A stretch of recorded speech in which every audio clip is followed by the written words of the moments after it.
जय श्री कृष्णा मित्रों, कैसे हैं आप सब लोग। उम्मीद करती हूँ कि अच्छे ही होंगे। तो लीजिए, एक बार फिर से हाजिर हूँ आप सबके लिए लेकर सोलमेट का अगला भाग। अगर आपको कहानी पसंद आ रही हो तो प्लीज़ लाइक कीजिए और मुझे सब्सक्राइब भी कीजिए। और हाँ, कमेंट करके ज़रूर बताइएगा कि कहानी कैसी लगी। अब लीजिए सुनते हैं इसका अगला भाग, भाग 7। क्या हुआ? अब क्या काम पड़ गया जो मेरे पास आई हो? जयरथ अनजान बनकर बोला। आप अपनी घटिया हरकतों से कभी बाज नहीं आएंगे, निम्मी ने नाराजगी से कहा। तो जयरथ की आंखें छोटी हो गईं। कौन सी घटिया हरकत? क्या किया है मैंने? हर बात पर मुझ पर इल्ज़ाम लगाना ज़रूरी है क्या?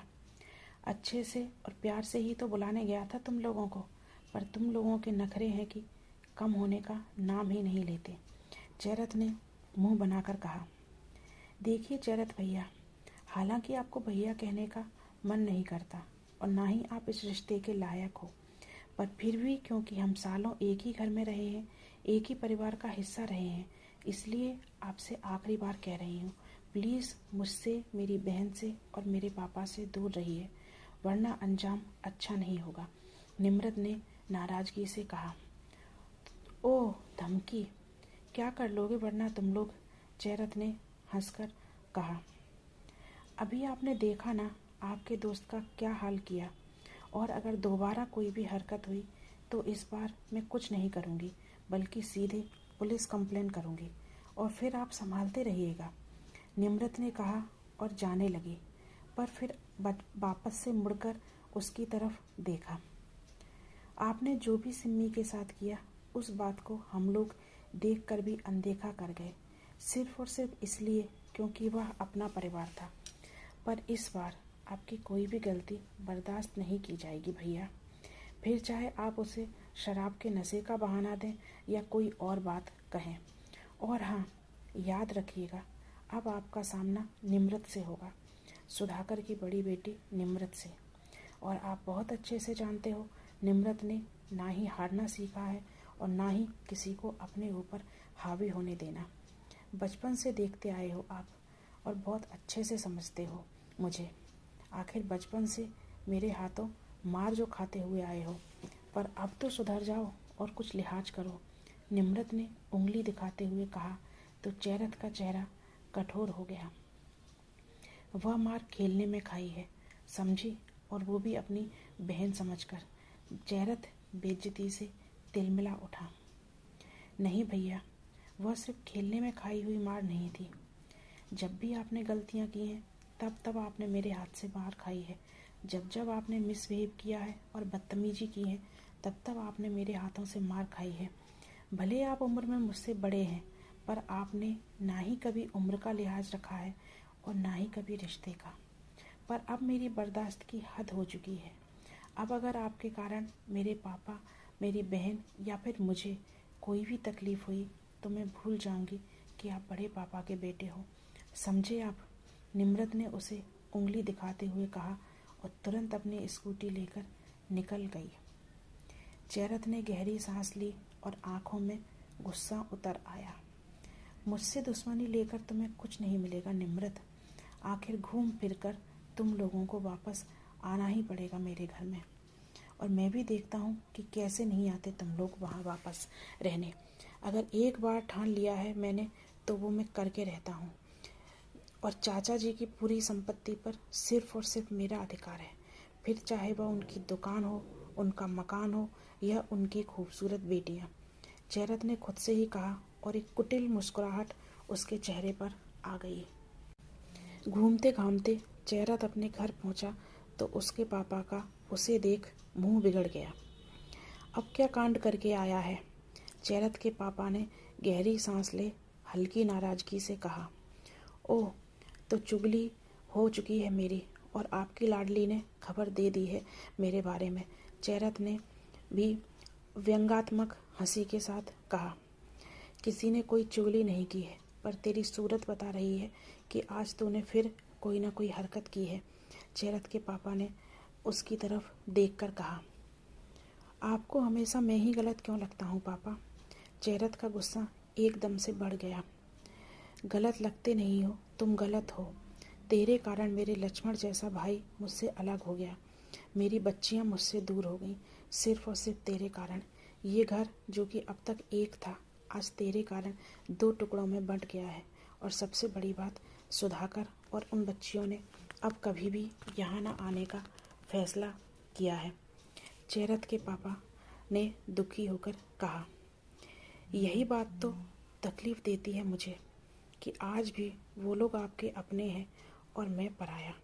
आपने कभी भी मुझे वह प्यार नहीं दिया जो कि आप निम्मी और सिम्मी को देते आए हो। यही कारण है कि लोग कहते हैं कि अपना अपना होता है और पराया पराया होता है। आखिर आप हमेशा मुझे पराया साबित कर ही देते हो, तो फिर इतना एहसान भी क्यों किया था मेरे ऊपर? क्यों लिया मुझे गोद जब मुझे अपना मानना ही नहीं था? जयरथ ने गुस्से और हल्की भावुकता के साथ कहा, कुछ भी क्यों बोलता रहता है? अगर अपनाना नहीं होता तो गोद क्यों लेते? पिता हैं तेरे, कुछ तो लिहाज कर उनका। जयरथ की माँ रचना बोली, बस मम्मी, अब तुम बीच में मत आओ। हर बार तुम बीच में आ जाती हो और सिर्फ तुम्हारे कारण मैं सब कुछ बर्दाश्त कर जाता हूँ। वरना हमेशा से देखता रहा हूँ इस घर में मेरे साथ किस तरीके का सौतेला व्यवहार किया जाता है, और उसके बाद आप लोग उम्मीद करते हो कि मैं इनकी, चाचा जी की और उनकी बेटियों की इज्जत करूं, उन लोगों का सम्मान करूं, उन्हें अपना मानूं। क्या उन लोगों ने कभी मुझे अपना माना? जयरथ ने गुस्से से कहा और अपने कमरे में चला गया। जयरथ के पापा ने भरी आंखों से उसकी माँ की तरफ देखा। आप चिंता मत कीजिए, सब सही हो जाएगा, गर्म खून है, माँ ने उन्हें समझाया। नहीं रचना, कुछ सही नहीं होगा, शायद गलती कर दी हमने। हमें इसे बताना ही नहीं चाहिए था कि यह हमारी औलाद नहीं बल्कि गोद लिया हुआ है।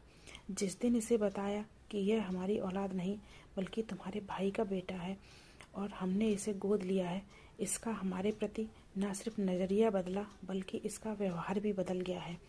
सिर्फ सुधाकर के लिए नहीं, मेरे और तुम्हारे लिए भी इसका व्यवहार बदला है, और निम्रत और सिम्मी के लिए भी।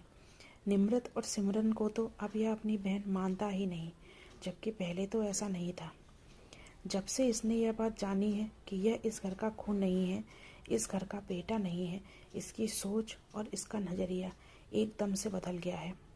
मुझे कई बार बहुत अफसोस होता है कि मुझे इसे बताना ही नहीं चाहिए था।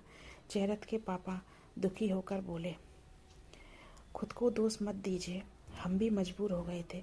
अगर मजबूरी नहीं होती तो कभी नहीं बताते, क्योंकि आप भी जानते हो और मैं भी जानती हूँ कि अगर हम नहीं बताते तो भैया भाभी इसे बता ही देते।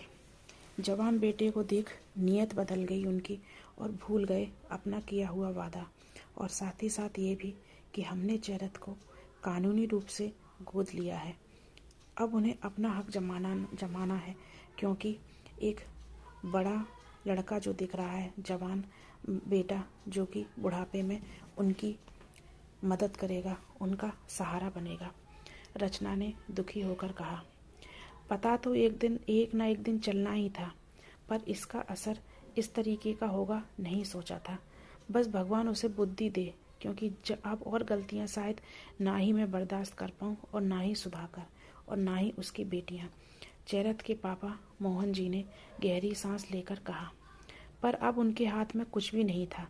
चीज़ें काफ़ी बिगड़ती जा रही थीं, और उनमें सबसे पहले जो बात बिगड़ी थी वह थी उनका और उनके भाई का रिश्ता, और वजह बना था उनका बेटा जयरथ, जिसने गलत नज़र डाली थी सुधाकर की बेटी सिम्मी पर, जिसका नतीजा यह हुआ कि सुधाकर उसी दिन अपनी दोनों बेटियों को लेकर इस घर को छोड़कर चले गए, क्योंकि वह अपने भाई के इकलौते बेटे को जेल नहीं भेजना चाहते थे।